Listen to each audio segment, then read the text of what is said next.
OG గురించి ఒక్క update తెలిస్తేనే చాలు అని వేచి చూస్తున్న పవన్ ఫ్యాన్స్ కి ఏకంగా ఫుల్ మీల్స్ పెట్టినంత పని చేశారు సుజిత్. ఒకే ఒక ఇంటర్వ్యూలో అభిమానులు కోరుకుంటున్న అన్ని విషయాలు చెప్పేశారు. అసలు ఓజీ షూటింగ్ ముచ్చట్లేంటి, ఎప్పుడొస్తుంది, ట్రైలర్ కట్ చేశారా, ఇలా ఒకటేంటి అన్నీ చెప్పేశారు సుజిత్. మరి ఆయన ఏం చెప్పారో చూద్దామా?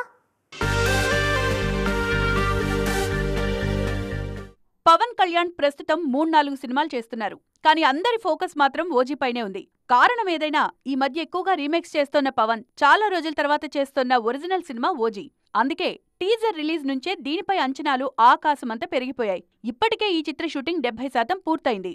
పవన్ కళ్యాణ్ రాజకీయాల్లో బిజీగా ఉండడంతో ఇంకా సెట్స్ పైనే ఉంది ఓజీ. 2 వారాలు పవన్ డేట్స్ ఇస్తే చాలు ఈ సినిమా పూర్తయిపోతుంది. ఓజీపై ఒక్క అప్డేట్ వస్తే చాలు అనుకుంటోన్న ఫ్యాన్స్ కు ఫుల్ మీల్స్ పెట్టారు సుజిత్. కార్తికేయ భజే వాయువేగం సినిమా ప్రమోషన్స్ లో భాగంగా సుజిత్ ఓ ఇంటర్వ్యూ ఇచ్చారు.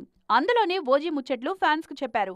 టైటిల్లోనే జపనీస్ లింక్ చూపించారు సుజిత్. ఇప్పుడు దీనిపై క్లారిటీ ఇచ్చారు. ఓజీలో జపనీస్ రిఫరెన్స్లుంటాయని, కొన్ని యాక్షన్ సీక్వెన్స్లు పవన్ స్వయంగా దగ్గరుండి డిజైన్ చేశారని తెలిపారు సుజిత్. ట్రైలర్ ఇప్పటికే కట్ చేశామని, రిలీజ్ కు ముందు విడుదల చేస్తామంటూ చెప్పుకొచ్చారు ఈ దర్శకుడు. సెప్టెంబర్ 27న ఓజీ విడుదల కానుంది.